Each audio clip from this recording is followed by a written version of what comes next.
ఇందులో ఈ నెలలో మీరు ఒకసారి చూస్తే 13వ అన్నదాత సుఖీభవ 3వ విడత ఇస్తున్నాం. 13వ తారీఖున అన్నదాత సుఖీభవ 3వ విడత రిలీజ్ చేస్తున్నాం.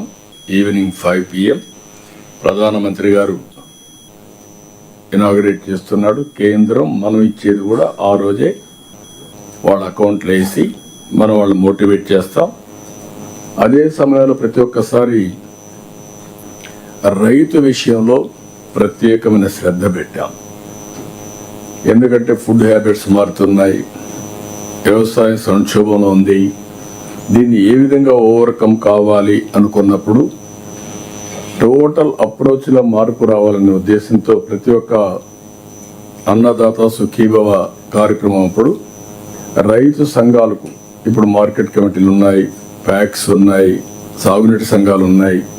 వీళ్ళందరూ ఒక వారం రోజులు క్యాంపెయిన్ చేయడం, మన ఆఫీసర్లు రైతన్న మీకోసం కార్యక్రమాన్ని తీసుకుపోవాల్సిన అవసరం ఉంది. లాస్ట్ డే నేను కూడా అటెండ్ అవుతాను, ఫస్ట్ డే అటెండ్ అవుతాను, లాస్ట్ డే అటెండ్ అవుతాం. రేపు ఖరీఫ్కి ఇప్పటి నుంచే ప్రిపరేటరీ వర్క్ చేస్తాం. మనం మే 15వ తారీఖున వాటర్ రిలీజ్ చేస్తున్నాం.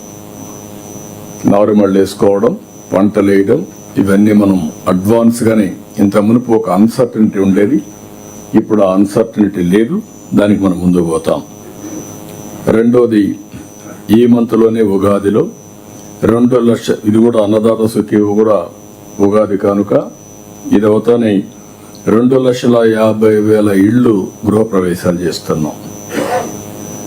ఇది కూడా డేట్ కూడా ఫిక్స్ చేసాం. ఆ డేట్ ప్రకారం దీన్ని కూడా ప్రారంభిస్తాం.